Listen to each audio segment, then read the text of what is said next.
جناب سیدہ کے سلسلے میں اگر دیکھا جائے تو جو جملہ معروف ہے اور جو آپ حدیث کے سامنے پڑھتے ہیں ہر شب جمعہ کو، کہ جب جبریل نے پوچھا تھا پروردگار عالم سے، تو پروردگار عالم نے یہ جواب دیا تھا کہ ہم فاطمہ تو و ابوہا و بعلہا و بنوہا، یعنی جناب سیدہ کی شخصیت کو مرکز میں قرار دیتے ہوئے یا مرکزی شخصیت قرار دیتے ہوئے یہ جملہ ہم کو ملتا ہے حدیث کے سامنے کہ ہم فاطمہ تو آغاز ہو رہا ہے جناب سیدہ کی ذات سے، اور پھر ابوہا فاطمہ کے پدر بزرگوار، و بعلہا شوہر بزرگوار، و کون ہے وہاں پر بنوہا فاطمہ کے بیٹے ہیں وہاں پر اس چادر میں حدیث قصہ کے سلسلے میں جو جملہ وارد ہوا ہے۔ تو یہ جناب فاطمہ جناب سیدہ سلام اللہ علیہ کو جو پروردگار عالم نے احترام، تکریم اور عزت اور جلال اور عظمت کو بیان کیا، یہ جناب سیدہ کو مرکز میں رکھا۔ کیا وجوہات تھیں، کیا سبب تھا، فضیلت کس انداز سے ہے، کما حقو اس کا احاطہ یا پروردگار کو ہے یا معصومین کو، ہم اپنی بساط کے مطابق جہاں تک ہم سمجھ سکتے ہیں اس کے بارے میں ہم گفتگو کریں گے۔ تو سب سے پہلے تو دیکھیے یہ ہے کہ پروردگار عالم نے رسول خدا کو بھیجا، جناب سیدہ نے تعارف کروایا ہے رسول خدا کا اسی خطبے میں۔ اس میں سیدہ نے 3 خصوصیات بیان کی ہیں رسالت مآب کی، اور یہ خطبہ واقعاً بڑا عجیب ہے۔ فرمایا کہ ابتعثہ اللہ اتماما لامرہ وعزیمۃ علی امضاء حکمہ وانفاذا لمقادیر حتمہ یا لمقادیر رحمتہ۔ 3 خصوصیت، جب تک آپ کو یہ خصوصیات سمجھ میں نہیں آئیں گی اس وقت تک اس بات کو بھی انسان نہیں سمجھ سکتا کہ سیدہ کو پروردگار عالم نے مرکز میں کیوں رکھا حدیث قصہ میں، حدیث قصہ کے اس جملے میں۔ اگر فرض کیجئے کوئی کہ نہیں ہم یہ اس کو نہیں مانتے، قرآن کی آیت لائیے، تو قرآن کی آیت میں بھی یہی چیز ہے، آیہ مباہلہ آپ کے سامنے ہے کہ جب پروردگار عالم نے فرمایا فَنَدْعُ أَبْنَاءَنَا وَأَبْنَاءَكُمْ وَنِسَاءَنَا وَنِسَاءَكُمْ وَأَنفُسَنَا وَأَنفُسَكُمْ، پروردگار عالم نے کہا کہ اپنے بیٹوں کو لے کے آؤ، ہم اپنے بیٹوں کو لے کر آئیں گے، اپنی خواتین کو لے کر آؤ، ہم اپنی خواتین کو لے کر آئیں گے، تم اپنی خواتین کو لے کر آؤ، اور ہم اپنی جانوں کو لے کر آئیں گے، تم اپنی جانوں کو لے کر آؤ۔ درمیان میں وسط میں جناب سیدہ کو قرار دیا، اور آپ کے سامنے واقعہ کہ جب سیدہ تشریف لائیں تو سب سے پہلے جناب سعد مآب تھے، آخر میں جناب ام المؤمنین تھے، درمیان میں جناب سیدہ کا وجود مبارک تھا جو میدان مباہلے میں آیا۔ اور محمد آل محمد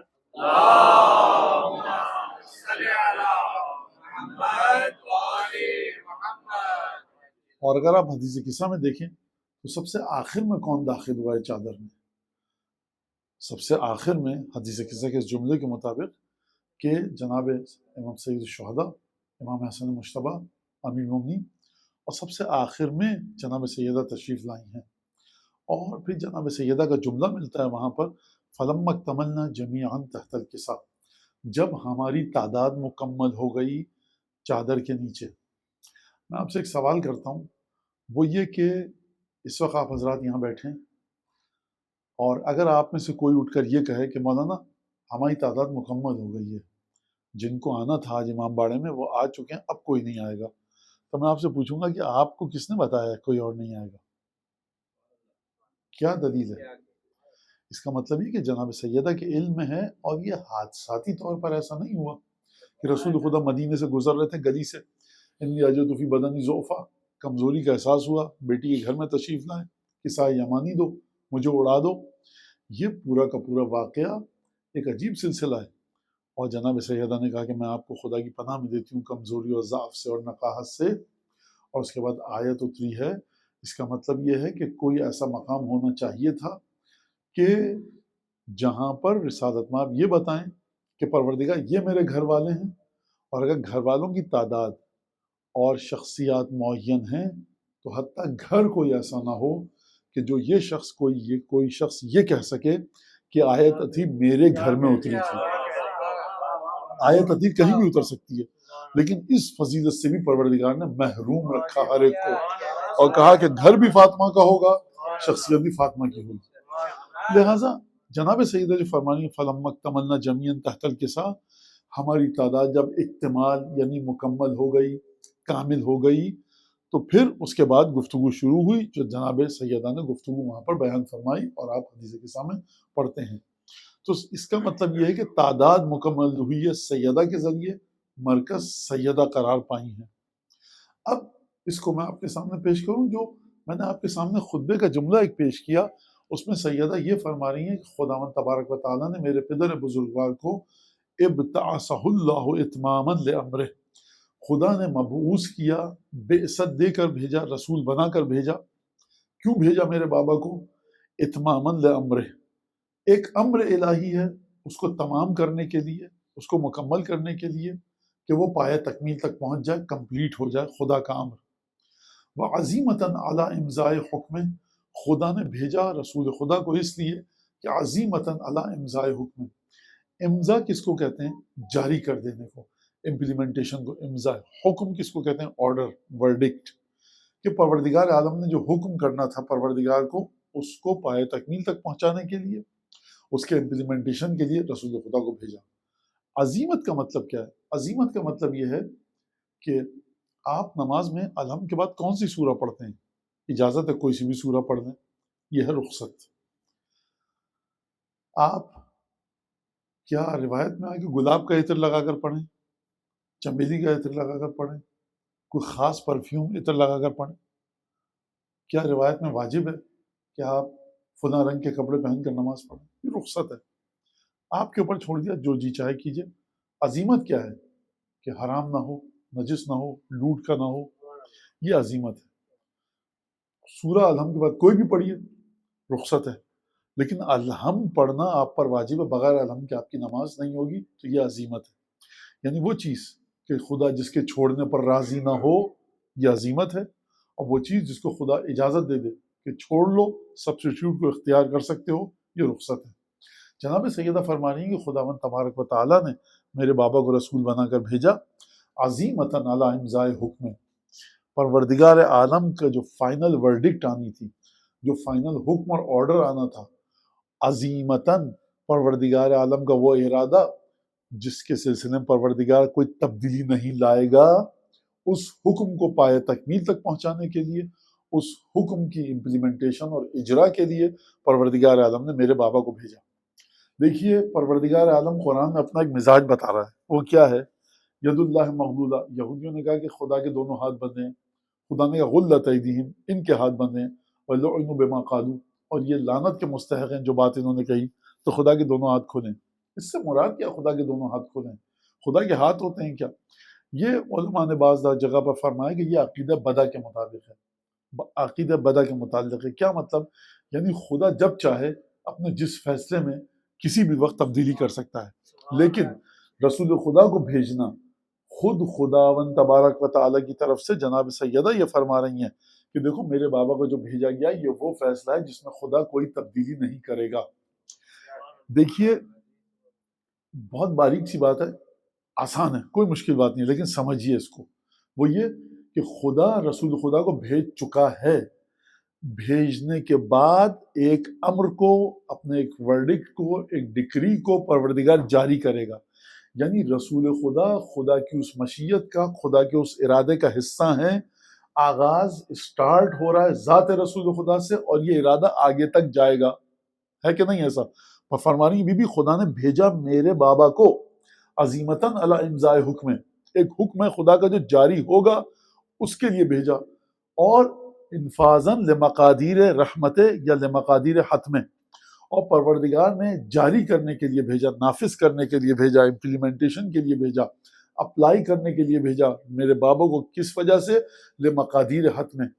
وہ جو پروردگار کا حتمی ارادہ تھا نا، جو ٹلے گا نہیں، اس کی تمام مقداروں کو پروردگار میرے بابا کے ذریعے پورا کرے گا.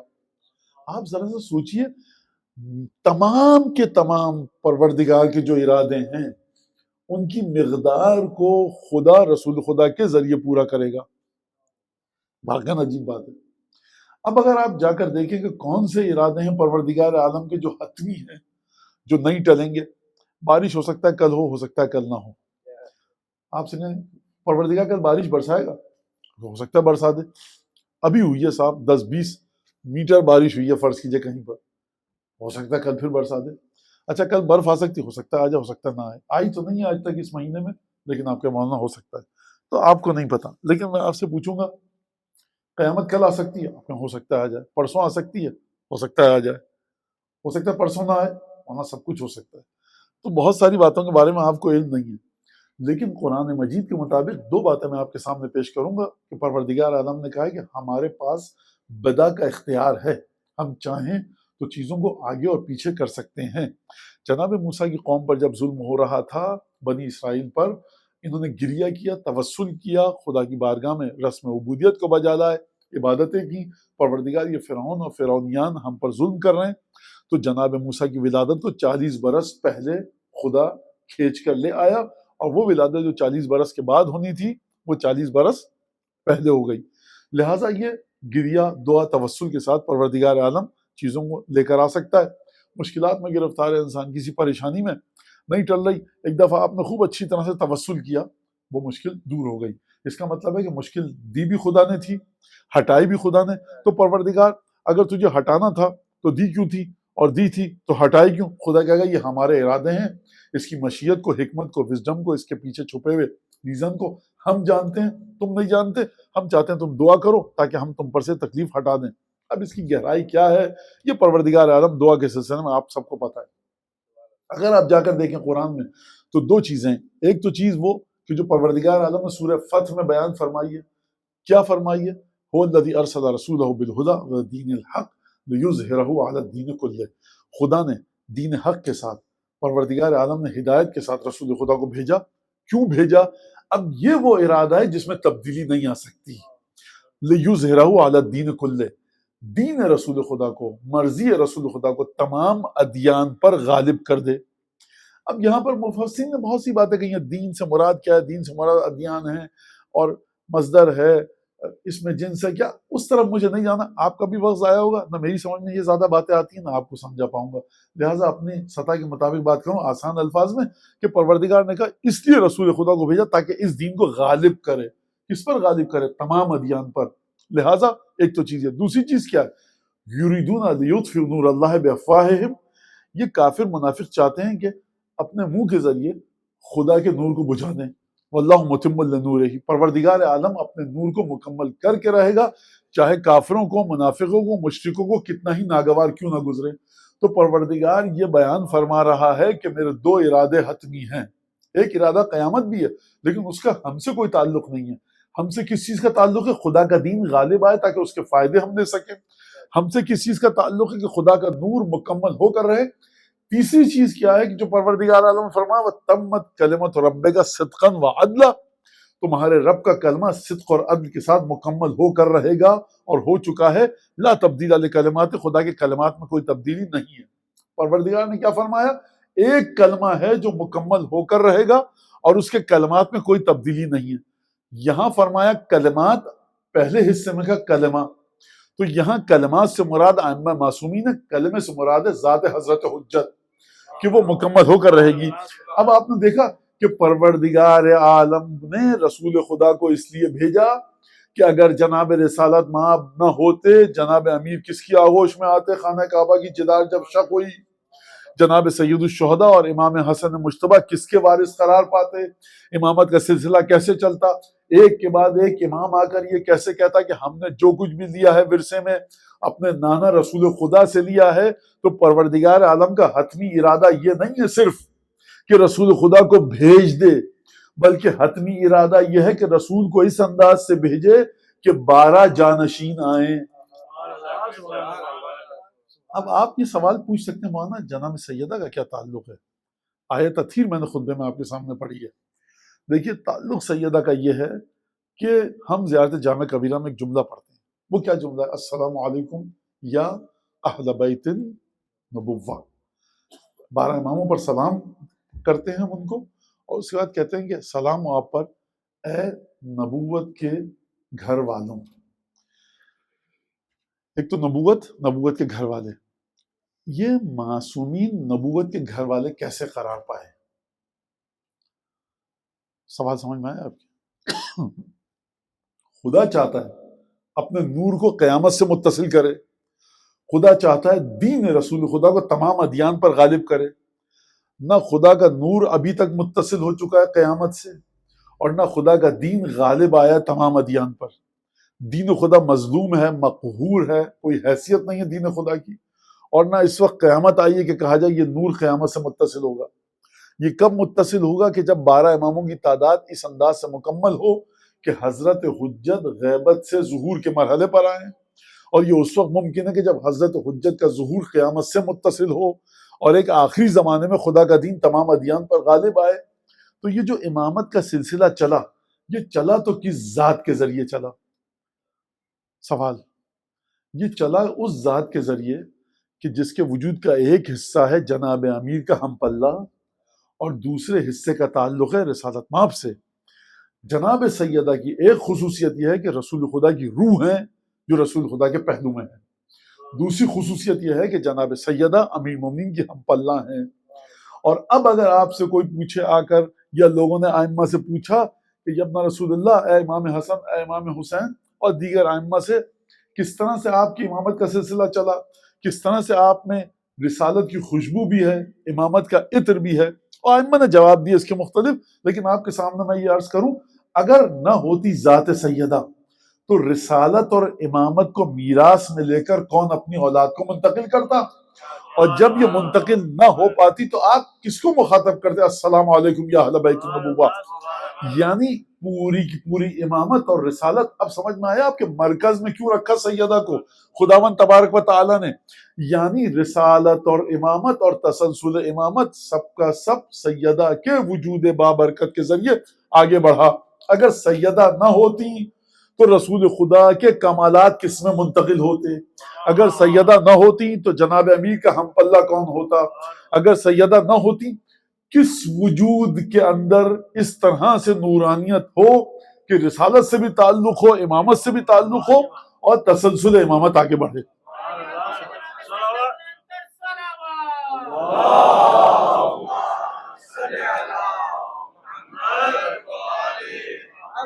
اور سیدہ کے سلسلے میں یہ بات یقیناً ہمیشہ ذہنوں میں رہے کہ خود وجود مبارک جناب سیدہ ایک معجزہ ہے۔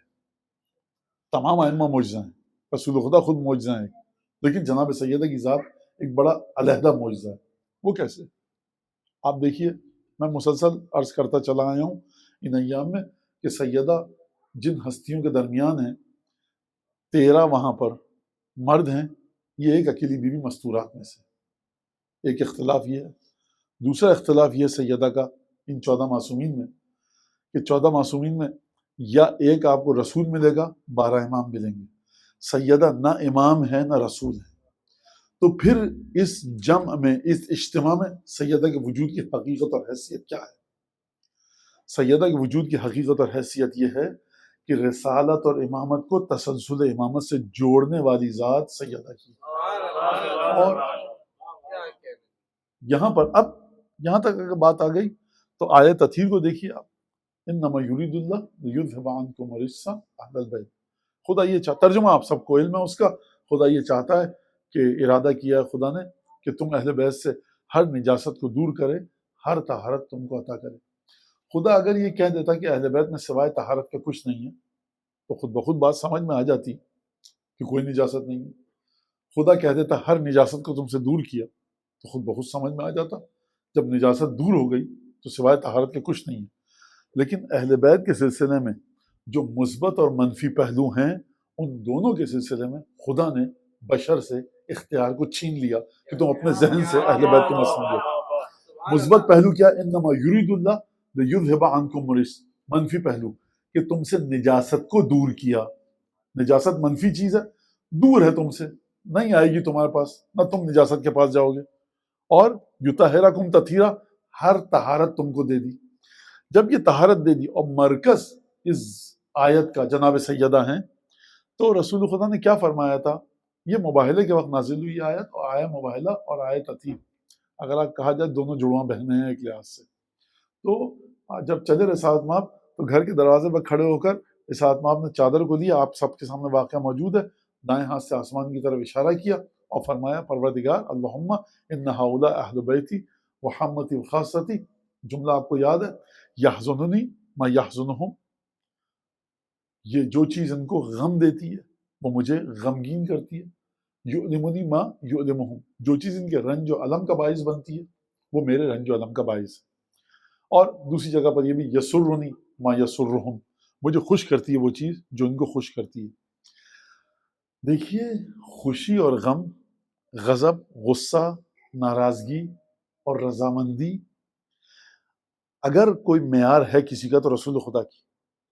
اگر رسول خدا یہ فرمانے جو چیز ان کو خوش کرتی ہے وہ مجھے خوش کرتی ہے، اور جو چیز ان کو تکلیف دیتی ہے وہ مجھے تکلیف دیتی ہے، ہو سکتا ہے کہ آپ کو اور مجھے کوئی ایسی چیز تکلیف دے کہ جو ہمارے شہوانی خواہش کی بنیاد پر ہو،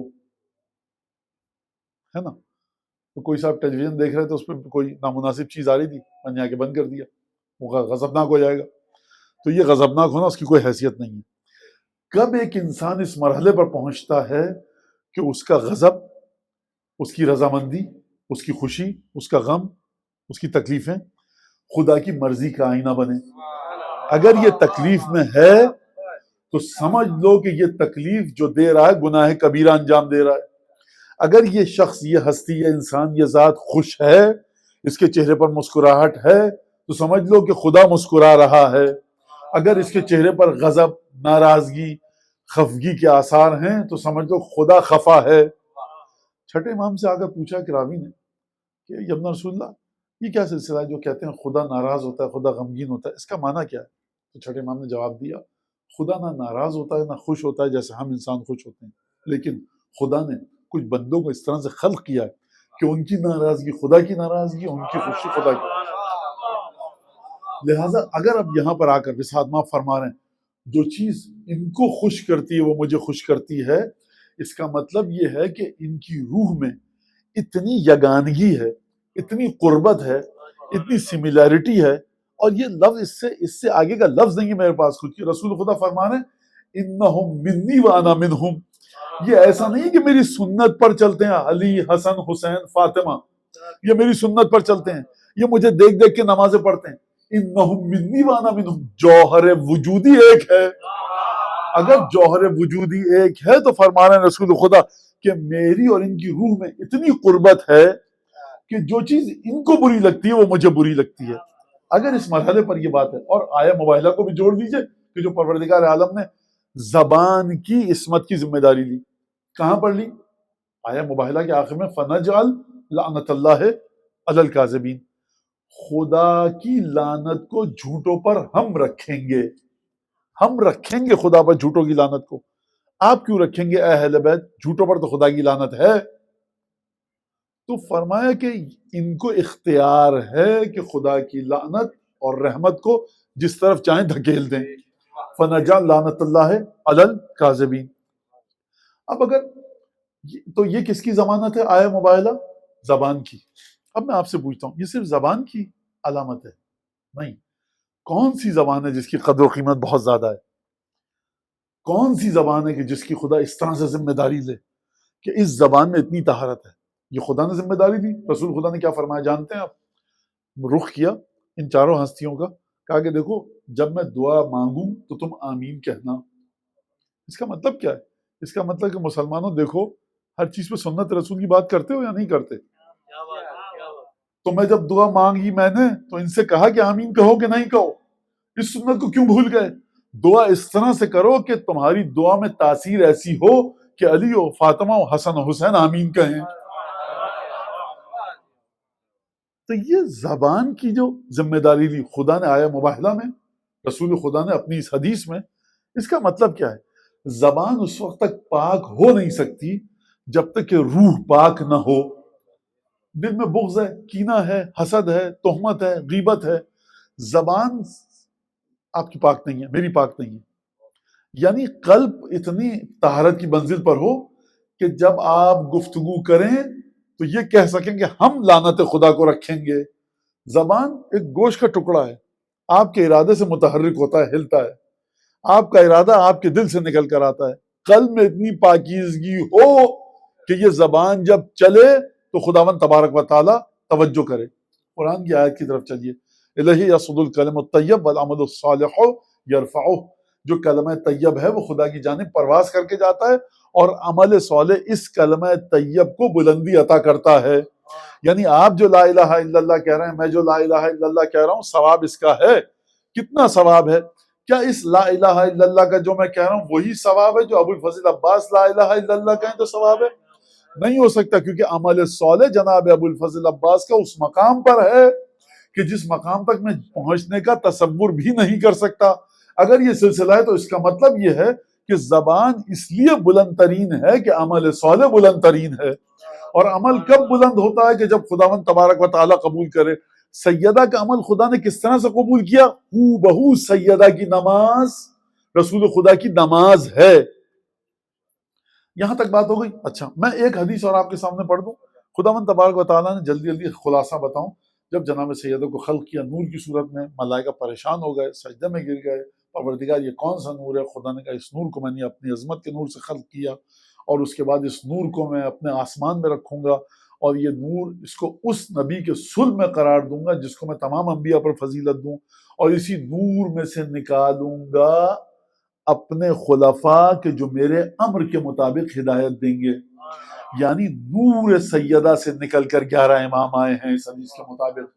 اور کس طرح سے نکل کر آئے ہیں؟ 12ویں آقا کے بارے میں جو رسول خدا کی حدیث ہے، خلقہ خلقی اسمہ اسمی، میرا جو 12واں جانشین ہوگا اس کا نام میرا نام ہے، میرے نام کی طرح نہیں ہے، اس کا نام میرا نام ہے۔ مطلب فرق کیا ہے؟ رسول خدا کی زبان مبارک ہے سرکار، رسول خدا کو عربی نہیں آتی تھی، صرف عربی آتی تھی در حد عصمت۔ فرما رہے ہیں کہ اس کا نام، میرا نام خلقہ خلقی، میرے آخری جانشین کا اخلاق میرا اخلاق ہے، میرا اخلاق جیسا نہیں ہے، میرا اخلاق ہے۔ تو میں آپ سے ایک سوال کروں، یہ جو نورانیت آئی ہے حضرت حجت ولی اثر صاحب العصر والزمان میں،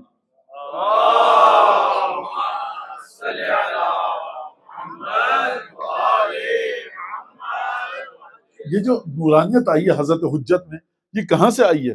یہ اس حدیث سے نکل کر آئی ہے کہ جہاں پر پروردگار عالم فرما رہا ہے کہ اخرج من ذالک النور اولیاء یقومون بحقی یعدون بحقی و یقومون بامری، میں سیدہ کے نور میں سے نکالوں گا اپنے 11 جانشین کو، اپنے 11 خلفاء کو، کہ جو میرے حق کے سلسلے میں قیام کریں گے اور میرے پیغام کو پہنچائیں گے، میرے امر کو پہنچائیں گے۔ کب پہنچائیں گے؟ بعد انقطاع وحی، جب میری وحی منقطع ہو جائے گی تب یہ 11 کے 11 امام میرے پیغام کو پہنچائیں گے۔ میں 11 کیوں کہہ رہا ہوں؟ کیونکہ وجود مبارک جناب امیر نور سیدہ سے نکل کے نہیں آیا، اس کی ایک اپنی الگ حقیقت ہے جو روایت میں، لیکن یہ جو 11 ائمہ ہیں یہ سب کے سب کیا ہیں؟ اولاد ہیں جناب سیدہ کی۔ تو سیدہ نے نورانیت کو لیا اپنے پدر بزرگوار سے، ارادہ الہی کی وجہ سے ہم پلہ قرار پائیں کس کے؟ شاہ مملکت لا فتح کے، اور اس کے بعد جب ہم پلہ اور ہمسر قرار پائیں تو پروردگار کہہ رہا ہے اس نور میں طاقت اتنی ہے کہ میں اسی نور سے خلق کروں گا 11 اپنے اولیاء کو، 11 خلفاء کو۔ تو یہ جو حضرت حجت کے بارے میں رسول خدا فرما رہے ہیں کہ جو میرا 11واں جانشین 12واں جانشین ہوگا اس کا اخلاق میرا اخلاق ہے، عجیب ہے، خوب توجہ کیجیے گا۔ یہ نہیں فرمایا کہ بہرحال بہت سی چیزیں فرما سکتے تھے رسالت آپ نہیں فرمایا، میں یہ جملہ نہ کہوں، انسان اپنی حد میں رہ کر بات کرے، اور حضرت حجت کا ذکر اور رسول خدا کا۔ تو یہ جو جناب حضرت ولی اثر میں یہ جو خصوصیت آئی ہے ایسی کہ رسول خدا فرمایا میرا اخلاق ہے۔ رسول خدا کا اخلاق کیسا ہے؟ انک لعلی خلق عظیم وما ارسلناک الا رحمۃ للعالمین، رحمت الہی کا مرکز ہے ذات رسول خدا۔ یہ آئی کیسے؟ یہ برکت سیدہ سے آئی ہے۔ لہٰذا یہ اب بہرحال یہ بات گفتگو ہماری یہاں تک ختم ہو، ذرا ایک درود بھیجیں محمد آل محمد پر۔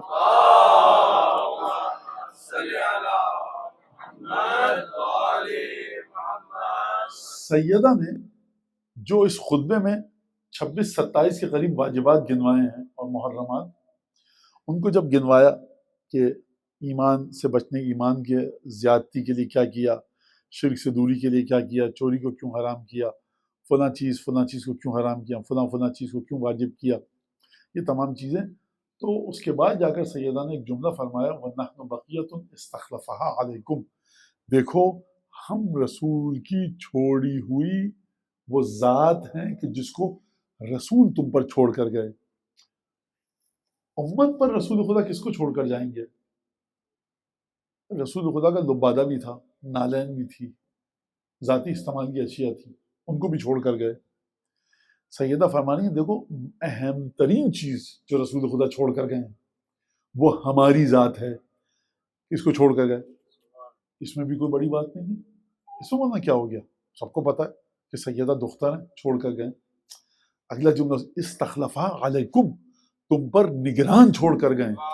یعنی جس طرح سے رسول تم پر نگران تھا خدا کی جانب سے، ہماری ذات کو کم مت سمجھنا کہ سیدہ آپ نے یہ کہا، توجہ کر لی ہے، قرآن کی آیت صحیح سے دیکھ کے حدیث بھول تو نہیں گئی آپ. ہم کو رسول خدا تم پر نگران بنا کر گئے ہیں. اور اس کے بعد جب جناب سیدہ نے گفتگو فرمائی 26 یا 27 واجب اور حرام چیزوں کو گنوایا، اس کے بعد گنواتے گنواتے سیدہ کا جملہ سنیے گا. فرمایا کہ فحمد اللہ الذی بعظمتہ و نورہ ابتغى من فی السماوات ومن فی الارض الیہ الوسیلہ. ایک ایک جملے پر توجہ کیجیے گا کہ وجود اہل بیت کیا ہے، اور یہ وجود اہل بیت سارا کا سارا جو وجود ہے اہل بیت کا وہ ہے ہی سیدہ کی وجہ سے. آپ کیسے ہیں جناب مولانا یہ امیر المومنین بھی تو ہیں اہل بیت میں، سیدہ نہ ہوتی جناب امیر تو تھے سرکار، پھر جناب امیر المومنین اکیلے ہوتے، وہ ذات کہاں سے آتی کہ جو نساء انا کے مرحلے پر آتی. لہٰذا مرکز امامت اور رسالت اور تسلسل امامت ذات سیدہ ہے. فرمایا فحمد اللہ الذی، لہٰذا خدا کی حمد بجا لاؤ تم سب. سیدہ فرما رہی ہیں کون سا خدا؟ الذی بعظمتہ، کہ جس کی عظمت کے صدقے میں، و نورہ، جس کے نور کے صدقے میں، ابتغا، حاصل کر رہا ہے ہر وہ انسان اور حاصل کر رہی ہے ہر وہ مخلوق جو کیا ہے، زمین میں ہے اور آسمان میں. کیا حاصل کر رہی ہے؟ الیہ الوسیلہ. خوب توجہ کیجیے گا، خدا کی ہم بجا لاؤ کہ جس کی عظمت اور نور کے ذریعے زمین اور آسمانوں میں خدا کی جو مخلوق ہے وہ وسیلہ پا رہی ہے. تیسری دفعہ میں دہراؤں، خدا کی ہم بجا لاؤ اس خدا کی کہ جس کے نور کے ذریعے، جس کی عظمت کے ذریعے زمین اور آسمان کی مخلوق اس کی جانب وسیلے کو ڈھونڈ رہی ہے. خدا کے نور اور خدا کی عظمت کے صدقے میں اس خدا کی حمد بجا لاؤ. تعریف آپ کس کی کرتے ہیں؟ ایک بچے نے اٹھایا تیر کمان اور تیر چھوڑا، نشانے پہ لگ گیا. اس نے شوٹنگ کلب میں جا کر بندوق اٹھائی اور مار دی، اتفاق سے بالکل نشانے پہ لگی. اس کی تعریف نہیں ہوتی ہے. تعریف ہوتی ہے اختیار اور ارادے سے نشانہ لے کر، اور وہ بتائے کہ اب جو ماروں گا تو بلز آئی کو ہٹ ہوگا جا کر. آپ کہتے ہیں واہ سبحان اللہ، ہے کہ نہیں؟ بی بی فرمائے خدا کی حمد کرو. یہ مسئلہ خدا کا کوئی بھی کام اتفاقی نہیں ہوتا، لیکن اس پہ تاکید کر رہی ہیں بی بی کہ اس خدا کی حمد کرو کہ جس نے اپنے نور اور اپنی عظمت کے ذریعے ایک ایسا وسیلہ بنایا کہ جو زمین والوں کے لیے بھی وسیلہ ہے، آسمان والوں کے لیے بھی وسیلہ ہے. اور اس کے بعد فرمایا وہ کون ہے وسیلہ؟ فرمایا وَنَحْنُ وَسِيلَتُهُ، ہم ہیں وہ وسیلہ. اور پھر فرمایا فی خلق ہی، خدا کی مخلوق میں وسیلہ ہم ہیں. یعنی جناب موسیٰ اگر کسی مقام تک پہنچے ہیں تو پنجتن کی محبت کی وجہ سے پہنچے ہیں. وَنَحْنُ آلُ رَسُولِهِ، اور رسول کی آل کو اگر ڈھونڈنا چاہتے ہو تو ہم ہیں رسول کی آل. وَنَحْنُ خَاصَّتُهُ، اور اگر رسول خدا کے مخصوص ترین لوگوں کو دیکھنا چاہتے ہو تو وہ ہم ہیں. وَمَحَلُّ قُدْسِهِ، اگر تم تقدس، پاکیزگی، طہارت اور قداست کو ڈھونڈنا چاہتے ہو تو وہ مقام ہم ہیں. دیکھیے مطلب خانہ کعبہ مقدس ہے، حجر اسود مقدس ہے، مسجد حرام مقدس ہے. کتنی مقدس ہے؟ آپ سب کو پتا ہے کہ اتنی رکعت پڑھو اتنا ثواب ملے گا.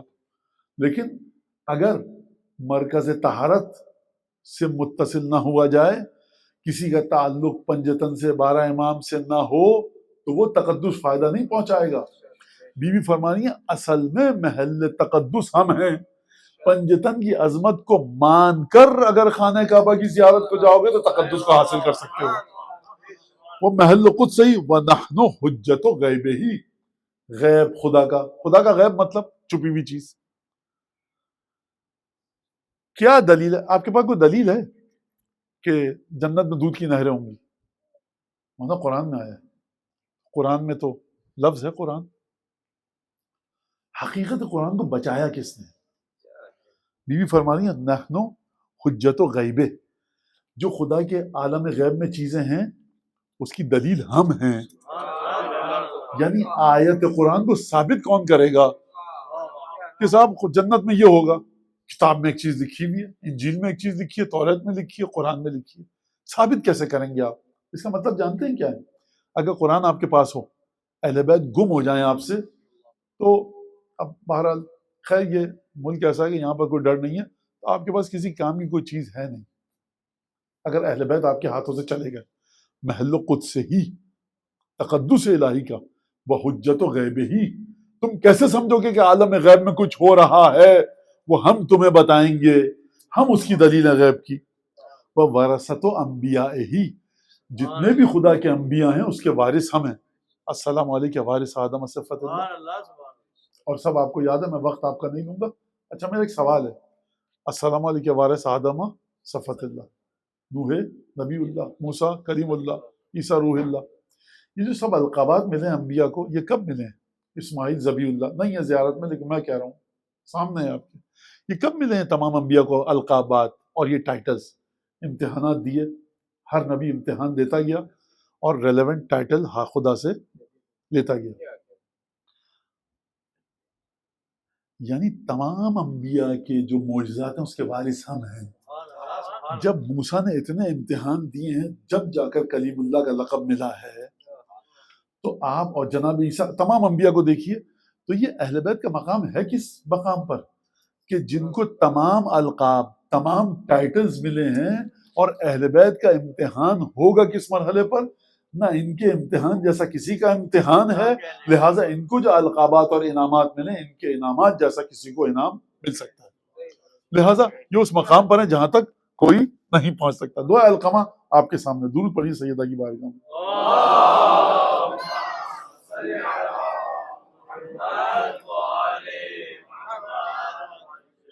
اب یہاں پر سیدہ نے جو خطبے میں گفتگو فرمائی، وہ جناب امیر المومنین کی خلافت کے غیبی پہلو پر گفتگو فرمائی ہے، اور جناب امیر المومنین کی خلافت کے ظاہری پہلو پر گفتگو فرمائی ہے. دیکھیے جب صاحب تطہیر ہیں، مرکز تطہیر ہے جناب سیدہ، اور زیارت جامعہ میں سیدہ کا نام نہیں ہے لیکن مرکز زیارت جامعہ ہے. میں آپ کو مثال دے دوں اس کے ذریعے، وقت ہے بھی ہمارے پاس، کہ امام صادق علیہ السلام کی خدمت میں ایک شخص آیا اور آ کر اس نے گفتگو کی اہل بیت کی عظمت و مقام کے بارے میں. میں اپنے الفاظ میں خلاصے کے ساتھ بتا رہا ہوں کہ آپ کی مقام کیا ہے، آپ کی عظمت کیا ہے. آپ صاحب شریعت نہیں ہیں تو آپ کی عظمت کیوں ہے ایسے، اور آپ پر کوئی کتاب نازل نہیں ہوئی تو یہ کیسے ہے؟ تو جناب امام صادق علیہ السلام نے جواب دیا، مثال دی سورہ حمد کے ذریعے. فرمایا تم نماز پڑھتے ہو؟ میں اپنے الفاظ میں بتا رہا ہوں روایت. جی پڑھتا ہوں. کہا کہ اس میں کون سی سورہ ہے جو نہ پڑھو تو نماز باطل ہے یا غلط ہے؟ کہا کہ سورہ حمد، ہر نماز میں سورہ حمد ہے. کہا سورہ حمد کس جز میں ہے، کس سپارے میں ہے؟ کہا کہ کسی سپارے میں نہیں ہے. کہا کہ سورہ حمد کہاں پر؟ آپ جا کے دیکھیے گا قرآن میں، آپ سب کی توجہ ہے، آغاز میں ہے. اچھا، اور کیا نام ہے سورہ حمد کا؟ سورۃ الفاتحہ. فاتحہ کا مطلب کیا ہے؟ یعنی کھولنے والی. فاتح یعنی کھولنے والی. یہ سورہ حمد کس چیز کو کھول رہی ہے؟ حمد الہی کو کھول رہی ہے. یہ نہ ہو قرآن کھل نہیں سکتا. آپ سورہ بقرہ پڑھیے، بسم اللہ الرحمن الرحیم الف لام میم ذالک الکتاب پڑھتے ہوئے آئیے، بسم اللہ الرحمن الرحیم قل اعوذ برب الناس ملک الناس پڑھیے. قرآن نہیں پڑھا آپ نے، وہاں نا پورا قرآن پڑھ دیا، 114 صورتیں پڑھ دی، 30 کے 30 سپارے پڑھ لیے. سورہ حمد پڑھی، وہ ایک صفحے پہ چھوٹی سی تھی، وہ تو کیا، اس کو تو وہ تو کوئی، اصل میں تو قرآن کھولا ہی نہیں آپ نے. مولانا قرآن کھولا ہے میں نے، لٹرلی فزیکل میننگز میں ایک ایک صفحہ پڑھا ہے. سورہ حمد پڑھی کہ نہیں پڑھی؟ نہیں، وہ تو نہیں پڑھی. تو قرآن آپ نے نہیں کھولا. قبلہ کیا بات کریں، قرآن کھولا ہے. دیکھیے جو قرآن کھولا ہے آپ نے اپنے لحاظ سے کھولا. خدا نہیں مان رہا. بغیر وضو کے کسی کے لباس کو چرا کر میں نماز پڑھوں بہترین قرات کے ساتھ، بڑا گریہ کروں، آپ نے نماز نہیں پڑھی مولانا. کیا بات کریں، میں نے نماز پڑھی، گریہ کے ساتھ پڑھی ہے. میں نے جو آپ نے گریہ کیا، نماز پڑھی، یہ اتباع سے گناہ کیا. کیوں؟ ایک تو امر خدا کا مذاق اڑایا بغیر وضو کے، اور دوسری بات آپ نے لوٹ کھسوٹ کے چرا کر اس لباس میں نماز پڑھی. بھائی کیا بات کریں، میں نے نماز پڑھی، اور نا خدا قبول نہیں کر رہا اس کو، اس کی کوئی حیثیت نہیں ہے. لہٰذا یہاں پر جو بات میں آپ کی خدمت میں عرض کرنا چاہ رہا ہوں کہ اس وقت تک حیثیت نہیں ہو سکتی انسان مومن کے ایمان کی کہ جب تک وہ ان لوگوں کا احترام نہ کرے، ولایت نہ ہو، مودت نہ ہو کہ جن کو رسول خدا چھوڑ کر گئے تھے. صلوات بر محمد و آل محمد.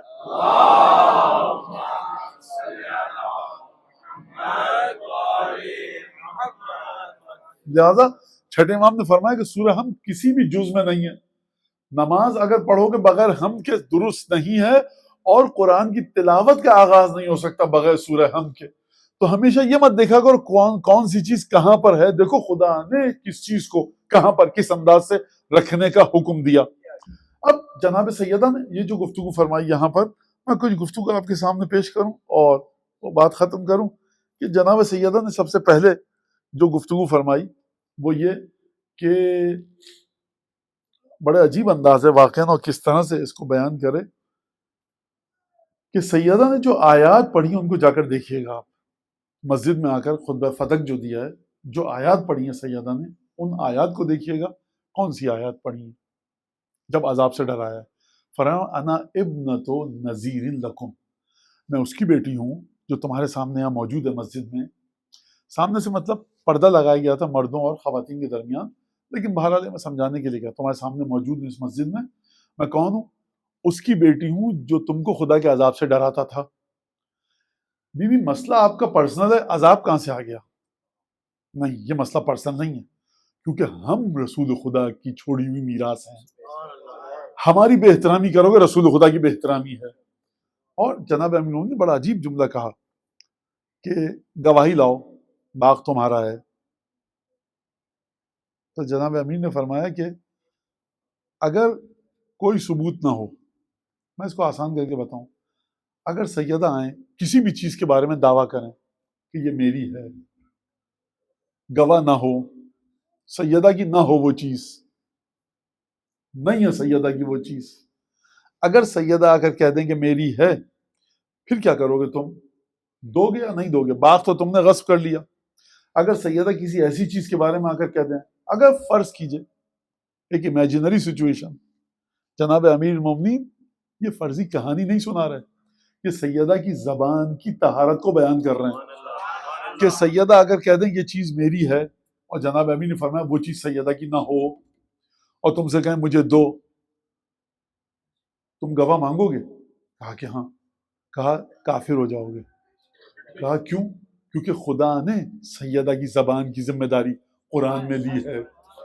سیدہ کی زبان کی ذمہ داری خدا بغیر کسی قید و شرط کے لے رہا ہے، اور تم اس زبان کی طہارت پر قید لگا رہے ہو. ہم خدا کی بات کو مانے یا تمہاری بات کو؟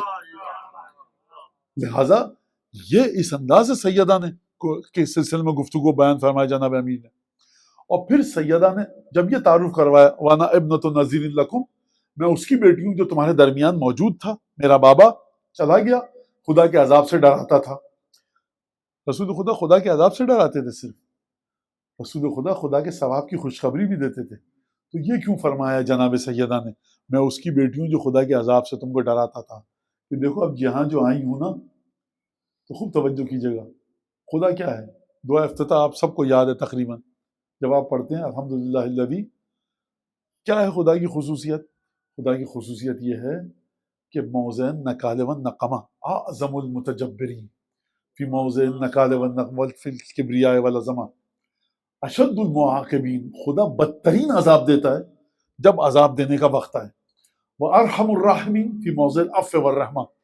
اور جب رحمت اور معاف کرنے کا مرحلہ آئے تو خدا سے بڑا کوئی رحم دل نہیں ہے. دیکھو یاد رکھنا، بیٹی تو اب میں اپنی الفاظ میں تشریح کر رہا ہوں، بیٹی ہوں میں رحمت للعالمین کی، لیکن یاد رکھنا خدا بھی اس وقت رحمت بھیجتا ہے جب رحمت کی جگہ ہو. اب جو تم نے کام کیا رحمت سلب ہو چکی ہے، صرف عذاب آئے گا. لہذا فرمایا بئس للظالمین بدلا، فرمایا ظالمین کو خدا کتنا برا بدلہ دے گا خدا. یہ جناب سیدہ نے ان لوگوں سے مخاطب ہو کر کہا. اور میں ایک جملہ آپ سب کو یاد آ جائے گی آیت. خدا نے کہا تھا بنی اسرائیل سے دیکھو وَادْخُلُوا الْبَابَ سُجَّدًا وَقُولُوا حَطَّةٌ نَغْفِرْ لَكُمْ خَطَايَاكُمْ. اس دروازے میں آؤ, کیفیت بدن کی سجدہ کرو اور حِطَّةٌ کہتے ہوئے گزر جاؤ. نَغْفِرْ لَكُمْ خَطَايَاكُمْ, ہم تمہاری ساری خطائیں بخش دیں گے. فَبَدَّلَ الَّذِينَ ظَلَمُوا قَوْلًا غَيْرَ الَّذِي قِيلَ لَهُمْ. ان لوگوں نے لفظ کو بدل دیا. خوب توجہ کیجیے گا, خوب توجہ کیجیے گا. خدا نے کتنی شرطیں لگائیں گی دروازے میں سے داخل ہونے کے لیے.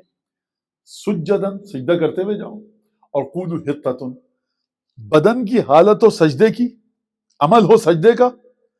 زبان سے کیا لفظ نکلے؟ حطہ. سبحان اللہ والحمد للہ ولا الہ الا اللہ واللہ اکبر دعا مشروط 15 دفعہ پڑھنا, دعا کمائل 10 دفعہ پڑھنا نہیں. حطۃ, حطہ کوئی خدا کا نام نہیں ہے. حطہ ایک لفظ ہے جس کے معنی لغت میں لکھے ہیں کہ کیا؟ گرانا. پروردگار ہمارے گناہ گرا دے. انہوں نے کیا کیا بنی اسرائیل نے؟ پوزیشن بدن کی وہی رکھی سجدے والی, لفظ بدل دیا. کہ حنتتن گندم, مذاق اڑاتے تھے ہمیشہ خدا کے حکم کا. تو خدا نے دیکھا عمل وہی ہے جو میں نے کہا تھا, زبان سے لفظ وہ نہیں نکل رہا, اور وہ بھی ایک نقطے کا اضافہ کیا تھا. خدا نے فرمایا فبدل الذین ظلموا قولا غیر الذی قیل لهم. ظالمین نے اس بات کو بدل دیا جو ہم نے کہی تھی. خدا سجدہ کیا کہ نہیں کیا؟ تو قرآن میں فرما رہا ہے کہ سجدہ سب سے بلند ترین عبادت ہے. خدا کہے گا شرطیں ہم نے کیا لگائی تھی, لہٰذا عبادتوں کو دیکھ کر خوش مت ہو جائیے. دیکھیے کہ زبان سے سیدہ کی مودت کا اقرار ہے کہ نہیں ہے, امیر مومنین کی ولایت کا اقرار ہے کہ نہیں ہے. پڑھے جائیے نمازیں ہزاروں لاکھوں دفعہ, قرآن ختم کیجئے, مودت پنجتن ہے کہ نہیں ہے. اگر مودت پنجتن نہیں ہے, امام جماعت ہو نماز بیکار ہے, معمومین ہو نماز بیکار ہے, قرآن پڑھے نماز بیکار ہے. کیونکہ بقیتن استخلف علیکم, یہ نہیں فرمایا کہ قرآن ہم سے زیادہ اہم ہے, قرآن تم بھی پڑھتے ہو ہم بھی پڑھتے ہیں, تم قرآن سے پڑھو جا کر بات کر. فرمایا دیکھو معیار ہم ہیں, قرآن کی تفسیر و معیار ہم ہیں, رسول خدا کی ذات کے بارے میں گفتگو معیار ہم ہیں. تو یہ سیدہ کی آیے تطہیر کا تسلسل ہے کہ طہارت اس مقام پر ہے کہ جس طرح جیسے جس وقت سیدہ جو حکم لگا دیں خداوند تبارک و تعالی نافذ فرمائے گا. صلوات بر محمد آل محمد. صلی اللہ محمد و آل محمد. اب سیدہ نے یہاں پر یہ بات فرما دی, اور اس کے بعد ایک جملہ کہا سیدہ نے. دیکھیے سیدہ نے کوئی دقیقہ فروگزاشت نہیں کیا. کوئی جو مناسب موقع تھا, یہ مناسب نہیں ہے بی بی کے لحاظ سے جملہ, یہی جملہ ادب کے ساتھ ہے کہ کوئی دقیقہ فروگزاشت نہیں کیا, یعنی ہر جتن کر ڈالا. کس سلسلے میں؟ کہ جو غلط بات ہے یہیں پر بتایا جائے واضح انداز میں. کیونکہ جب سیدہ نے مطالبہ پیش کیا, آپ نے تو کہا کہ آپ ہمارے لیے نبی کی بیٹی ہیں اور آپ ہمارے لیے محترم ہیں, آپ کی عزت ہے, آپ سے سوائے خوش قسمت انسان کے, آپ کے گھرانے سے جو محبت کرے گا آپ سے وہ خوش قسمت ہے, جو بغض رکھے گا آپ سے بدبخت ہے. یہ بات کی گئی. جب یہ بات کی گئی مسجد میں لوگ سمجھیں گے کہ بہت محبت ہے اس گھرانے سے ان لوگوں کو. سیدہ نے کیا جملہ ارشاد فرمایا سنیے. تمشون لأہلی وولدہی فی الخمر والضرہ ونصبر منکم علی مثل حظ المدى ووخز السنان فی الحشا. فرمایا کہ دیکھو تم لوگ رسول خدا کے گھر والوں اور اولاد کے سلسلے میں وہ کام کر رہے ہو کہ جو چھپ کر ان کو تکلیفیں پہنچانے کا سامان کر رہے ہو. ہم تمہارے ان فیصلوں پر کاموں پر اس طرح سے صبر کریں گے کہ جس طرح سے المدا خنجر جب بدن میں اتر جاتا ہے تو انسان جب صبر کرتا ہے اس طرح سے صبر کریں گے. وَوَخْزِ السَّنَانِ فِي الْحَشَا, اور جب نیزہ اترتا ہے انسان کے سینے میں یا شکم میں اس طرح سے جو صبر کرتا ہے ہم اس طرح سے صبر کریں گے. اور پھر فرمایا عجیب جملہ ہے, تشربون حسفاً فی ارتغائن, تم ہمارے حق کے سلسلے میں یہ محاورہ ہے کیا؟ جب انسان بہت دھیرے دھیرے کوئی شربت یا چائے یا پانی کوئی مایا سیال لیکوڈ چیز پیے بہت چھوٹے چھوٹے گھونٹ لے کر, تو کہا جاتا ہے حسفاً. ارتغاء کا مطلب کیا ہے؟ ایک دم سے ہوکے کے ساتھ انڈیل لینا. بی بی نے فرمایا تم دکھا تو یہ رہے ہو کہ ہمارے ساتھ بڑا اچھا سلوک کر رہے ہو, لیکن تمہارے دل میں نیت یہ کہ ان سے لوٹ کھسوٹ کے جو ان کے پاس ہے لے جائیں. یہ جناب سیدہ کا جملہ ہے. اور اس کے بعد فرمایا ہم اس طرح سے صبر کریں گے. اور اب جب خلافت کو تم نے اپنے لیے لے لیا تو دو گفتگو ہوئی ہے فدق کے اس خطبے میں، ایک خلافت پر اور دوسرے کس پر؟ جناب امیر کی امامت پر اور فدق پر. جناب سیدہ نے جب فدق پر گفتگو کی، اس کے بعد جو جناب سیدہ کا جملہ ہے وہ سنیے گا. فدونک مختومۃ مرحولۃ مزمورہ. دیکھو یہ خلافت کی اونٹنی اب تمہارے ہاتھ میں آ چکی ہے اور اس پر تم قابض ہو چکی ہو، لگام تم نے کس لی ہے، اپنا سامان ڈال دیا ہے کہ اس سلسلے کو آگے بڑھاؤ. جو پلان ہے تمہارے اس کو تم آگے بڑھانا چاہتے ہو. یہ پلان آخر ہے کیا؟ سوال ہے کیا پلان ہے. اس کے لیے آپ کو ایک اسٹریٹجی میں جانا پڑے گا. آپ کے خیال میں امام سجاد نے ایک رینڈملی ہیپزرٹ ایک موومنٹ میں جواب دے دیا کہ من الغالب؟ سید سجاد یہ تو بتاؤ جیت ہوئی کس کی؟ تمہارا باپ مارا گیا، بھائی چچا مارے گئے، تم یہاں کھڑے ہوئے ہو، جیت ہوئی کس کی؟ 61 ہجری میں سفر کے مہینے میں جب جامع مسجد بنو امیہ میں پوچھا سید سجاد جیت کس کی ہوئی، امام سجاد نے کیا کہا؟ اذا حان وقت الاذان، جب اذان کا وقت ہے تب دیکھنا. تو یہ جنگ تھی ساری پہلے دن سے اشہد ان محمد رسول اللہ کو ہٹانے کی، کہ ہمارے ہاتھ میں کسی طرح سے دین آ جائے. لہٰذا جو شخص بھی آج کربلا کے بعد قرآن کی تلاوت کرتا ہے جیسی بھی کرے، نماز پڑھتا ہے جیسی بھی پڑھے، حج پہ جاتا ہے جیسے بھی جائے، عمرہ کرے کسی بھی طریقے سے، سید الشہداء کا صدقہ ہے. یہ آپ نے جوش عقیدت میں مولا سے محبت کی وجہ سے مان لیا، لیکن یہ ایک ڈیبیٹیبل بات ہے بڑی، جس کو ثابت کرنا پڑے گا. اس وقت میرا موضوع نہیں ہے، ورنہ یہ علماء نے ثابت کیا ہے کہ یزید کا اگلا پلان کیا تھا اور سید الشہداء نے کس طرح سے ظاہری لحاظ سے مسلمانوں کو فائدہ پہنچایا، باطنی لحاظ سے مسلمانوں کو فائدہ پہنچایا. تو سیدہ نے یہ جملہ وہاں پر ارشاد فرمایا اور اس کے بعد فرمایا اب بھائی علی بیٹھتے یا ہم بیٹھ گئے، علی آپ نماز پڑھواتے، ہم بھی تو پڑھوا رہے ہیں، قرآن کی تلاوت کروا ہم بھی کروا رہے ہیں، زکوٰۃ لیتے مسلمانوں کو دیتے ہم بھی یہی کر رہے ہیں، حج پر ہم نے کب روکا حج سے، یہی کرتے نا آپ علی کام سارے، ہم بھی وہی کر رہے ہیں. پریشانی کس بات کی ہے؟ بٹ ٹھیک ہے چلو تم یہ کر رہے ہو، بات تو غلط ہوئی لیکن چلو ٹھیک ہے. کوئی ٹھیک نہیں ہے. سیادہ کا حکم سمجھیے کیا ہے. فرمایا عجیب جملہ ہے، فَدُونَكُمُوهَا، رکھو اس خلافت کی اونٹنی کو اپنے پاس. فرمایا لگام کس دی ہے تم نے، اپنا سامان رکھ دیا خلافت کی اونٹنی پر. اس کا مطلب کیا ہے؟ جو تمہارے پلان ہے نا تم نے اس خلافت کی اونٹنی کی پشت پر رکھ دی ہے اور تم اس کو امپلیمنٹیشن کرو گے اور چلا چکے ہو تم اپنے ان پلانز کو، اسٹارٹ ہو چکا ہے. اچھا کر لیا تم نے. تم سمجھتے ہو کہ صرف علی اور تمہارا ڈفرینس یہ ہے کہ علی ہوتے تو والا والین اس طرح سے پڑھتے، تم اس طرح سے پڑھ رہے ہو. علی کو ہٹا دیا محراب سے، ایک دوسرا انسان آ گیا. علی کا قد کاٹ ایک اسپیسیفک لیول پہ اتنا تھا، وزن اتنا تھا، ایک فزیکل وجود اتنا تھا، ہیومن ایناٹومی ایسی تھی، تمہاری ایسی ہے.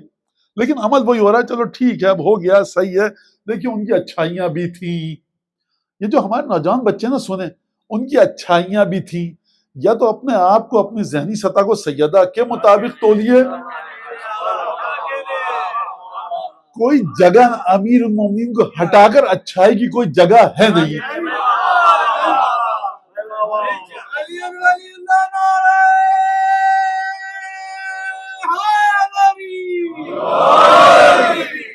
اب بھائی نماز روزہ سب کچھ ہو رہا ہے نا، پریشانی کس بات کی؟ سیدہ آپ کو، سیدہ نے دھمکی نہیں دی ہے، سیدہ عالم غیب ہیں برزخ اور عقبہ کی. فرمایا تکون معک فی قبرک، یہ جو تم نے کام کیا نا قبر میں تمہارے ساتھ جائے گا. وَتَلْقَاكَ یوم حشرک و نشرک، اور جب خدا تمہیں دوبارہ زندہ کرے گا نا تو یہ خلافت کی اونٹنی تم سے ملاقات کرے گی آ کر. کس طرح سے ملاقات کرے گی آ کر؟ یعنی یہ مت سمجھنا کہ تم اچھے کام کرواؤ گے تو تم سبسٹیٹیوٹ ہو علی بن ابی طالب کا. جو اچھا کام کرواؤ گے تم علی کی جگہ پر بیٹھ کر، کوئی اچھا نہیں ہوگا، ہر اچھا کام تم سے گناہ تصور کیا جائے گا. یہ قرآن نے کیا کہا؟ میں ایک جملہ کہہ کر آگے بڑھوں، بات کو مصائب کی طرف آؤں. اولئک یبدل اللہ سیئاتہم حسنات. کچھ لوگ ایسے ہیں، یہ قرآن کی آیت ہے، ورنہ یہ حدیث آپ لے آئے، علامہ مجلسی نے لکھا ہے، اور علامہ ہلی آپ تو یہی جہاں دیکھو جناب امیر علی حسن حسین یہی آپ کا لگا رہتا ہے. یا قرآن سے پوچھئے اولئک، کچھ لوگ ایسے ہیں کہ یبدل اللہ سیئاتہم حسنات. کچھ لوگ ایسے ہیں خدا ان کے گناہوں کو معاف کر دے گا. کچھ لوگ ایسے ہیں کہ جن کے گناہوں کو خدا نیکیوں میں بدل دے گا. مطلب اس سے بڑا کوئی ریسائکل پلانٹ میں نہیں سمجھتا کوئی. مذاق نہیں ہے یہ ہوگا کیسے؟ یہ اس وقت ہوگا جب بندگی کی رسومات کو بجا لائیے. کسی نے 10 گناہ کیے ہیں، اس کے دل میں کیفیت آئی، جب بھی وہ 10 گناہ یاد آتے ہیں خدا کی بارگاہ میں شرمندہ ہوتا ہے، نماز پڑھتا ہے بدن کپ کپانے لگتا ہے، خدا 10 گناہ کیے تھے تیرے، اب ان سے توبہ کر چکا ہوں، نوجوانی میں کیے، جوانی میں کیے، بچپن میں لڑکپن میں کر لیے. تو گناہ کا ایک وزن ہوتا ہے کہ نہیں ہوتا؟ ہر گناہ کا ایک وزن ہوتا ہے. لیکن یہ بیچارہ گناہ کرنے کے بعد اتنی شرمندگی کے ساتھ توبہ کر رہا ہے کہ جو اس گناہ کی خرابی تھی اس سے کہیں زیادہ توبہ کر چکا ہے. خدا اس گناہ کو معاف کر دے گا، اور کیونکہ اس گناہ کے تصور کی وجہ سے یہ شرمندہ ہو رہا ہے، ذکر خدا کو انجام دے رہا ہے، لہٰذا وہ گناہ بدل دے گا پروردگار نیکی میں. یہ ہوگا کس کے ساتھ؟ یہ ہوگا کس کے ساتھ؟ حب علی حسنۃ. علی کی محبت وہ جذبہ ہے کہ جب مومن کے دل میں خیال آئے گا نا کہ قیامت میں اسی گناہ کے ساتھ سامنا کرو گے علی بن ابی طالب کا، شفاعت تو مولا کروا دیں گے، شرمندگی سے کیسے بچو گے؟ لہٰذا یہ ولایت کا ایک پہلا تحفہ ہے کہ انسان اپنے گناہوں کی مسلسل پروردگار سے معافی مانگے. یہ وہ لوگ ہیں کہ جن کے خدا گناہوں کو نیکیوں میں بدل دے گا. لہٰذا جناب سیدہ نے فرمایا کہ یہ تم سے ملاقات کرے گی خلافت کی اونٹنی قیامت کے دن جب تمہیں اٹھایا جائے گا. اور اس کے بعد جناب سیدہ کا جو جملہ سنیے گا، رکھو سنبھال کر اپنے پاس اس خلافت کی اونٹنی کو. تم سمجھتے ہو کہ ہم اس خلافت کے رسیاں ہیں، ہم اس خلافت کے لالچی ہیں؟ تعارف سمجھنا ہے جناب امیر المومنین کا، جا کے دعائے ندبہ کا پہلا جملہ پڑھیے. کیا ہے دعائے ندبہ کے پہلے جملے میں؟ اولیاء اللہم لک الحمد فی اولیائک الذین استخلصتہم لنفسک ودینک اذ اخترت لہم جزیل ما عندک من النعیم المقیم. پروردگار حمد ہے تیری، کیا کہنے تیرے ان اولیاء کے جن کو تو نے اپنی ذات کے لیے خالص کیا. خوب توجہ کیجیے گا. جناب امیر کو خدا نے بھیجا کہ یہاں خلافت اور یہ سب دنیا چلائیں اور یہ کریں. سرکار یہ ایک الگ بحث ہے، اصل میں وجود علی بن ابی طالب ہے خدا کی بندگی کے لیے. آپ نے ممبر پر بٹھایا آپ کو نیکی ملے گی، نہیں بٹھایا آپ جہنمی. علی بن ابی طالب کی ذات میں کمی نہیں آئے گی.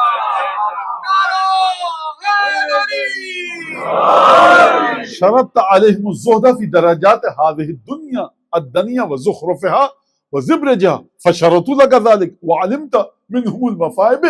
پروردگار تو نے کہا دنیا میں جو مصیبتیں آئیں برداشت کرنا، تو نے شرط لگائی دنیا کو ٹھوکر پر رکھنا اپنی.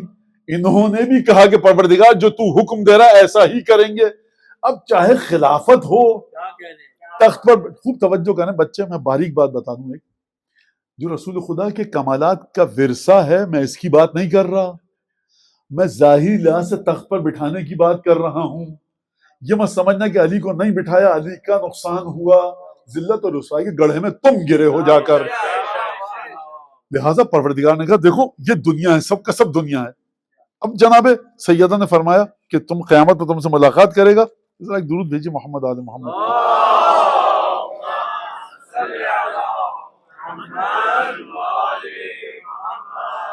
فرمایا سنبھال کر رکھو خلافت کی سوٹنی کو اپنے پاس. تم سمجھ رہے ہو کہ ہمیں اس کی ضرورت ہے. جب بی بی کے بعد باغ فدق آ چکا تھا اس کے باوجود بھی فاقے ہوتے تھے. یہ 15,000 10,000 سونے کے سکے جاتے کہاں تھے؟ انہی مسلمانوں کے پیٹ میں جاتے تھے. سرکار مکے میں پلے سیدہ کی مادہ گرامی کے صدقوں پر، اور مدینے میں پلے سیدہ کے صدقے پر. جان بچائی تمہاری علی بن ابی طالب کی تلوار نے، گناہ بخشوائے گئے حسن حسین کے ذریعے. جس گھر کے اتنے احسان تھے، واقعا شرم سے ڈوب مرے یہ انسان کہ جس نے اہل بیت کے ساتھ یہ کام کیا.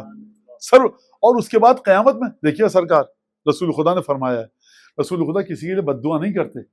جن لوگوں نے دندان مبارک شہید کیے، پتھر مارے، جسم زخمی کیا، فرمایا پروردگار ان کو نہیں پتا کس کے ساتھ یہ ظلم کر رہے ہیں، تو ان کی ہدایت فرما میری قوم کی۔ صرف ایک گروہ ہے کہ جس کے بارے میں رسول خدا نے بد دعا کی، پروردگار اگر میں تو شفاعت نہیں کروں گا، لیکن اگر تو بھی شفاعت میری ان تک پہنچانا چاہتا ہے تو میری دعا یہ کہ تو بھی اب میری شفاعت ان تک نہ پہنچنے دے۔ وہ کون لوگ ہیں؟ فرمایا جنہوں نے میری اولاد پر ظلم کیا۔ لہٰذا خوب توجہ کیجیے گا اس بات کے اوپر۔ بچوں سے پوچھا جاتا ہے اگر خدا قیامت میں یزید کو جنت میں بھیج دے تو آپ کیا کریں گے؟ خدا اگر قیامت میں یزید کو جنت میں بھیج دے، پسر سعد کو جنت میں بھیج دے، ابن ملجم کو جنت میں بھیج دے، تو یہ جہنم کس کے لیے؟ ہمارے اس نوجوان کے لیے؟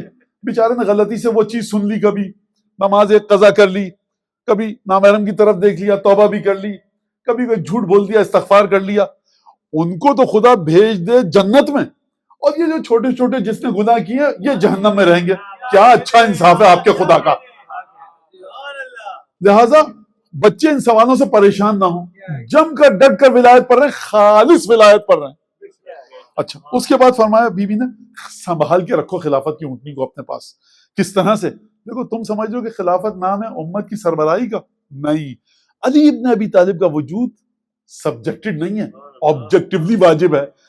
خدا کو نماز چاہیے جو علی ابن ابی طالب ممبر پر بیٹھے ہوں، خدا کو نماز چاہیے علی محراب میں ہوں، تلاوت چاہیے جس دل میں علی ہوں۔ فرمایا رکھو خلافت کی اونٹنی کو اپنے پاس سنبھال کے، فاحتقبوها مدبرۃ الظہر، بوجھ لادنا ہے اپنی آرزوؤں کا خلافت کی اونٹنی پر لادو، لیکن یاد رکھنا علی کی خلافت نہیں ہے تو کمر ٹوٹ چکی ہے خلافت کی اونٹنی کی۔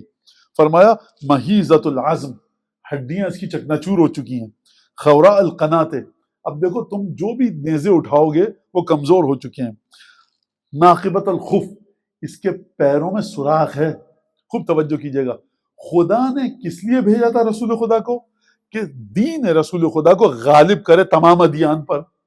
اور وہ دین کیسے غالب ہوتا؟ رسول کے زمانے میں رسول کے ذریعے ہوتا، رسول کے بعد جناب امیر کے ذریعے ہوتا۔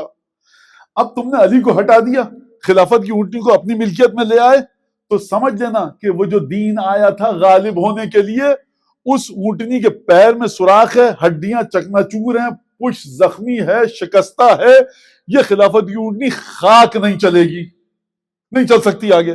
لہٰذا آپ نے دیکھا، تاریخ کا مطالعہ کیا کہ بنو عباس امیر المومنین، بنو امیہ امیر المومنین، اور یہ امارت مومنین کا سلسلہ کہاں تک چلا؟ کون ہے امیر المومنین؟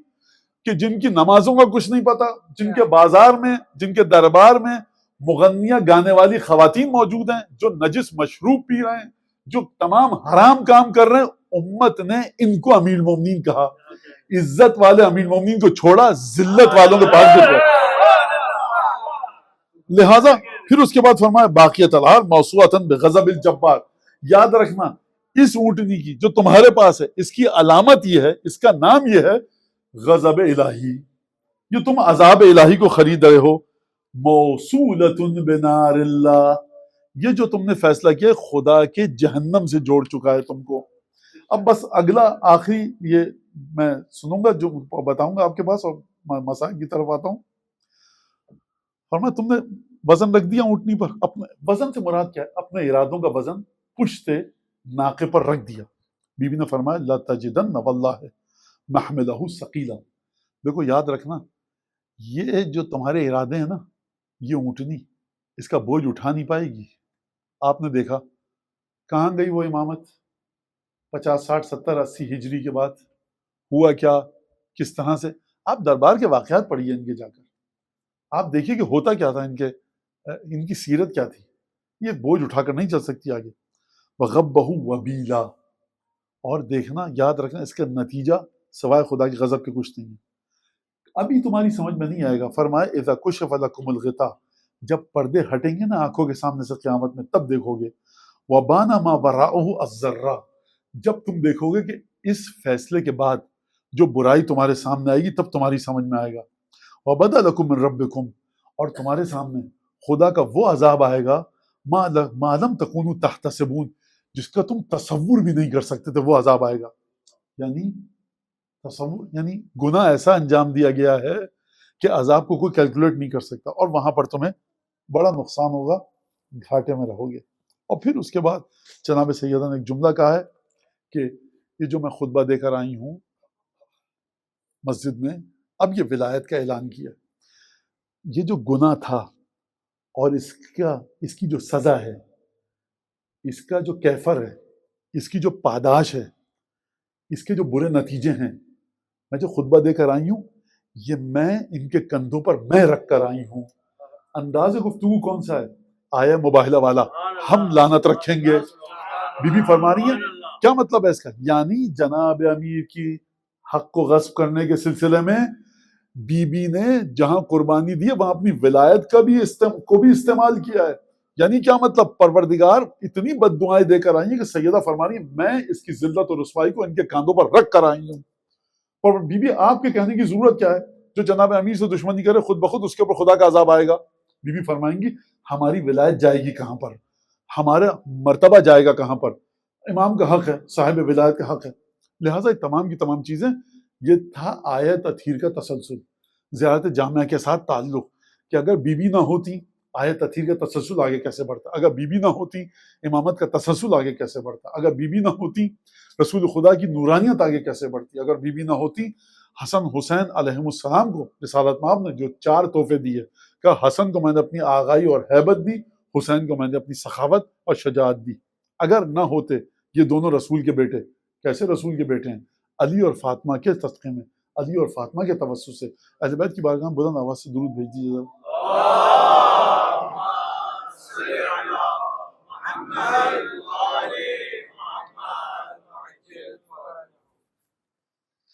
لہذا یہ ایام جہاں پر مصائب و غم کے ایام ہیں، اس کے ساتھ ساتھ یہ خطبہ واقعاً ایک درس ہے پورا امامت کا، اور درس ہے عقائد کی اصلاح کا،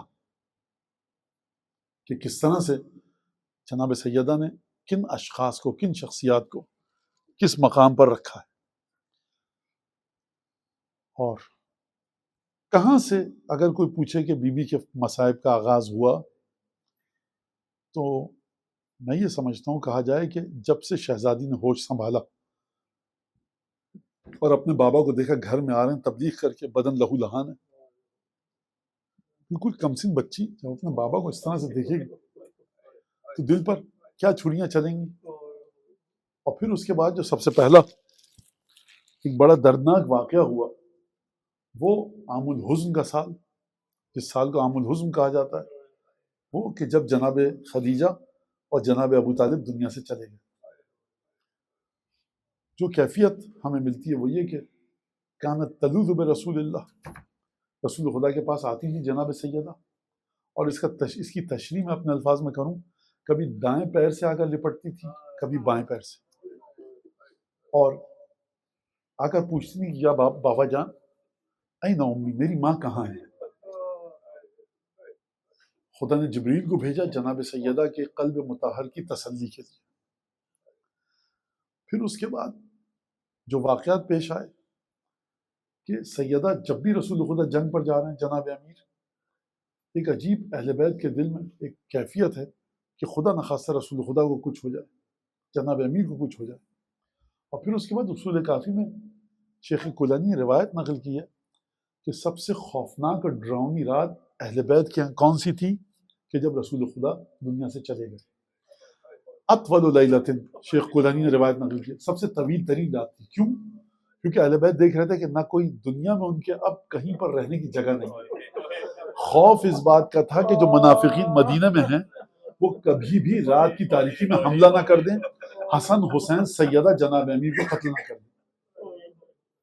اس طرح سے سیدہ نے، اور اس کے بعد پھر جو 95 دن، 75 دن، 40 دن، 3 روایتیں مختلف ہیں، سیدہ نے جو ایام گزارے ہیں وہ بڑے عجیب ہیں، اور بڑا عجیب مرحلہ ہے یہ، کیونکہ اب شہادت کا دن گزر چکا ہے، لہٰذا میں ذرا مختلف انداز میں مصائب پڑھوں گا۔ جناب امیر المومنین نے خود مصائب بیان کیے جناب سیدہ کے۔ اس کے بعد اگر میں آپ سے کہوں کہ ایک کیا کہا جائے بھیانک مصیبت سیدہ پر آئی، وہ کیا ہے؟ آپ کو مثال کے ذریعے سمجھاتا ہوں۔ ایک خاتون بڑی مومنہ، متقی، عابدہ، زاہدہ، پارسا، لوگ اس کی زبان کی قسمیں کھاتے ہیں. اگر اس کو بھرے مجمع میں کہہ دیا جائے کہ تم جھوٹ بول رہی ہو، مجھے بتائیے کہ اس خاتون کی اولاد کس طرح سے برداشت کرے گی؟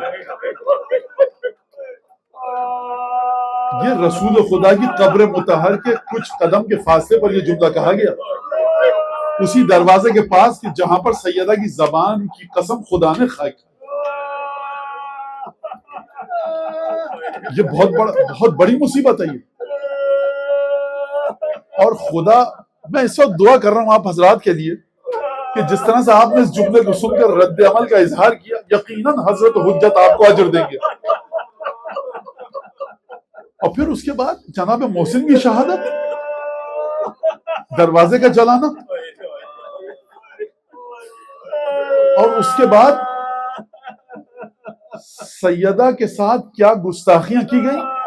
ممبر سے انسان بیان کرنے کی ہمت نہیں کر سکتا کہ جس وجود سے رسالت مآب کو جنت کی خوشبو آئے، کیا وہ وجود اس لائق تھا کہ ایک نجس ہاتھ اٹھے؟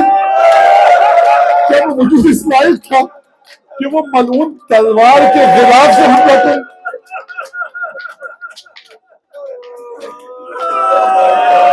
دیکھیے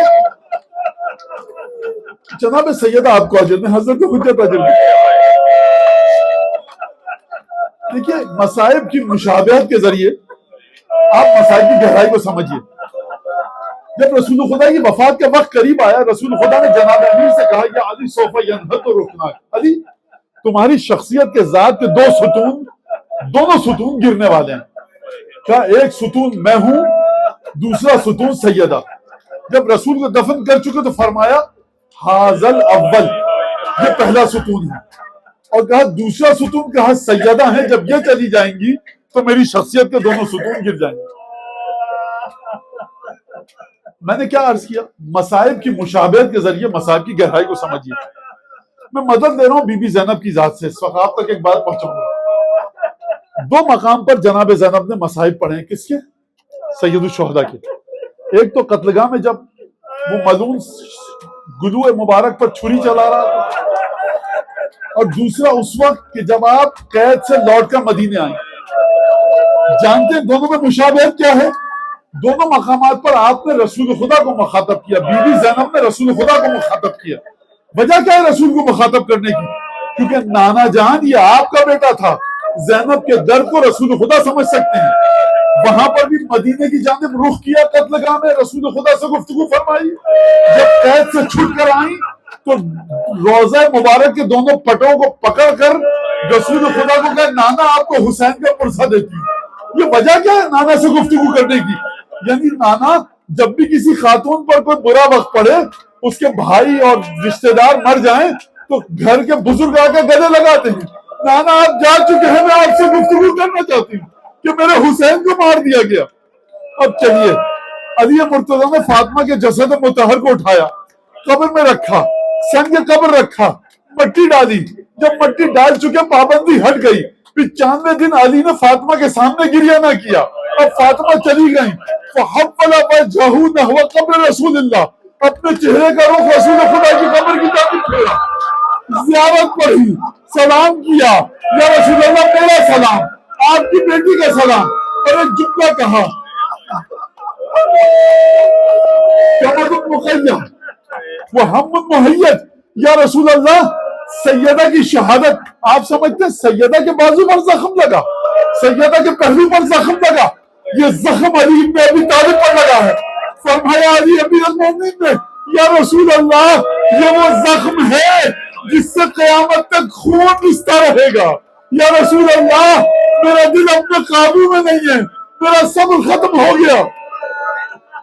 لقد استرجعت الودیعہ واخذت الرہینہ، یا رسول اللہ جو آپ نے مجھے تحفہ دیا تھا وہ آپ کو لوٹا دیا، جو آپ نے امانت رکھوائی تھی وہ آپ کو لوٹا دی.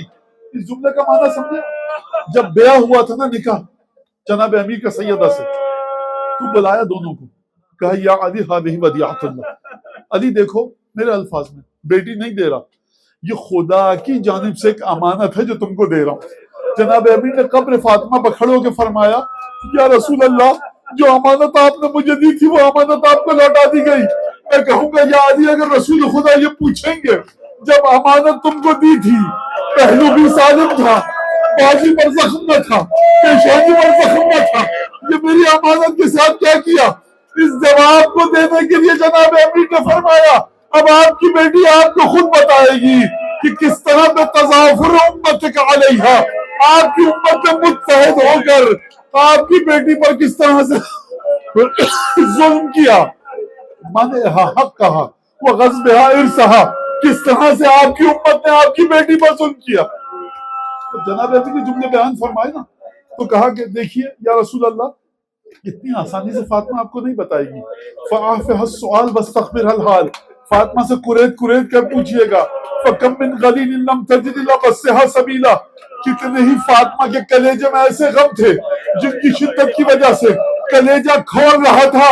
فاطمہ کو کوئی نہ ملا جس کو فاطمہ بتاتی، یہاں تک کہ فاطمہ نے مجھ کو بھی کچھ نہ بتایا، اپنے ساتھ ان غموں کو لے کر چلی گئی.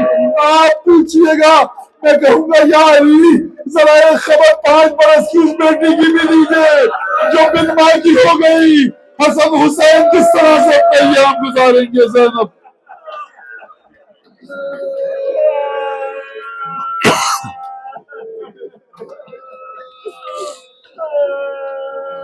اللهم كن بوليك الحجة بن الحسن صلوات الله عليه وعلى آبائه في هذه الساعة وفي كل ساعة وليا وحافظا وقائدا وناصرا ودليلا معينا حتى تسكنه أرضك طوعا وتمتعه فيها طويلا. پروردگار تجھے جناب سیدہ ام المؤمنین کی مظلومیت کی قسم دیتے ہیں، سیدہ کی عصمت کی، سیدہ کی طہارت اور پاکیزگی کی قسم دیتے ہیں. ہماری اس مجلس کو چہردہ معصومین، مادر گرامی جناب سیدہ رسول اللہ، آبا و اجداد، اولاد جو بھی سیدہ سے حقیقی مودت رکھتے ہیں ان سب کے لیے اس مجلس کو باعث پرسہ و تعزیت قرار دے. خاصتاً حضرت حجت امیر المومنین رسالت مآب جناب خدیجہ حسن و حسین علیہ السلام کے لیے اس مجلس کو پرسہ قرار دے. 12 اماموں کے لیے اس مجلس کو پرسہ قرار دے. پروردگار بارگاہ سیدہ میں ہماری اس مجلس کو عائد و واصل فرما. حضرت حجت کے دل سے ہر دکھ کو دور فرما، خوشی عطا فرما. جو لوگ اس مجلس میں موجود ہیں، گھروں میں بیٹھ کر دیکھ رہے ہیں، بعد میں دیکھیں گے، اگر ان لوگ تنگ دست، نادار، قرض دار، پریشان حال، بے اولاد، بے روزگار، کسی مشکل میں، تنگی میں گرفتار ہے، مشکل میں، پروردگار موجود ہے، کوئی مشکل اس کے سامنے، اس کی تمام مشکلات کو دور فرما. سو سلام نوحہ مرثیہ مجالس پڑھنے والے خطبہ، علماء، مفسرین، فقہا جو اس دنیا سے چلے گئے، پروردگار جناب سیدہ کی شفاعت قاہرہ قادرہ نصیب فرما، اور جو زندہ ہیں ان کو سیدہ کے صدقے میں طول و صحت سلامتی عطا فرما. پروردگار اس امام باڑے کی خدمت کرنے والوں کو توفیقات میں اضافہ فرما. پروردگار جنہوں نے آج کی اس مجلس میں حصہ لیا، کسی بھی طرح سے کوئی بھی خدمت انجام دی، جناب سیدہ کی بارگاہ سے ان کو بہترین اجر عطا فرما. امام کے ظہور میں تعجیل فرما، ہم کو ان کے انصار اعوان میں شامل فرما. ہمارے ذوی الحقوق، اعزاء، اقربا، والدین، اساتذہ جنہوں نے ہم کو ولایت اہل بیت سے روشناس کروایا، پروردگار اگر اس دنیا سے چلے گئے ہیں تو بہترین مقام برزخ میں سیدہ کے صدقے میں عطا فرما، اور اگر زندہ ہیں تو سیدہ کے صدقے میں صحت، سلامتی، طول و عمر عطا فرما. دعاؤں کی قبولیت کے لیے بلند آواز سے درود